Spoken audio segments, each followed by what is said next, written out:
Getty. Theresa May is under pressure to force a passport U-turn. Labour MP Sir Keir Starmer has urged the Prime Minister to overrule the Home Office decision to reject British firm De La Rue in favour of France-Dutch company Gemalto last week. She has faced a huge backlash over the decision, which has been blasted by a cross-party group of MPs as a great embarrassment for the government.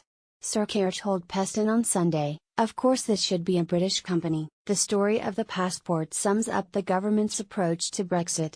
It starts by saying that it's going to be blue, then it's not going to be blue, starts saying it's going to be the UK, and now it's France.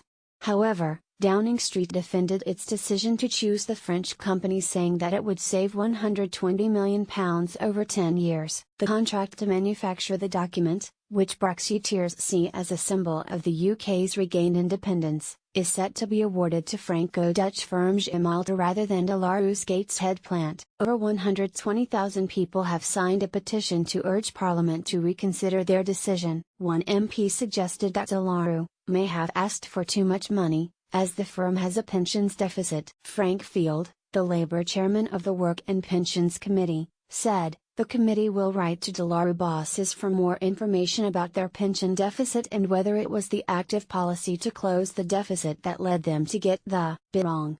Home Office. The Home Office made a decision to reject British firm De La Rue in favour of French Gemalto, but a spokesman for De La Rue said, "Our pension deficit is coming down and we have a plan to reduce it further. Our bid would deliver value for money in terms of world-leading security features and iconic British design."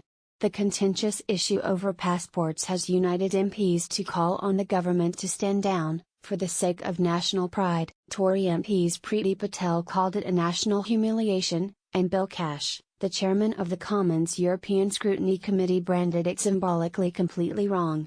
Tory former Cabinet Minister Lord Forsyth and Labour former Minister Lord Foulkes of Cumnock, who are more used to sparring with each other over the UK's withdrawal from the European Union, found common ground over the issue last week. The UK passport is an expression of our independence and sovereignty, symbolising our citizenship of a proud, great nation. That's why we have announced that the iconic #Blue Passport will return after we leave the European Union in 2019. https://t.co/pg/Carabina5, Theresa May, at Theresa_May. December 22, 2017. The pairs used the making of regulations on passport fees to tackle the government over the controversy. Both pointed out that French passports were printed in France on grounds of national security. Lord Foulkes added, "It must be a great embarrassment for the government."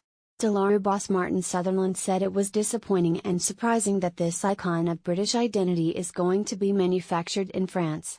Mr. Sutherland said, "I think we have heard over the last few weeks and months ministers more than happy to come on the media and talk about the blue passports and the fact that the blue passport is an icon of British identity. Now this icon of British identity is going to be manufactured in France." Referring to the Gateshead staff, he said, "I'm going to have to go and face those workers, look at them in the whites of the eyes and try and explain to them why the British government thinks it's a sensible decision to buy French passports, not British passports." He added, "I would actually like to invite Theresa May or Amber Rudd to come to my factory and explain to my dedicated workforce why they think this is a sensible decision to offshore the manufacture of a British icon."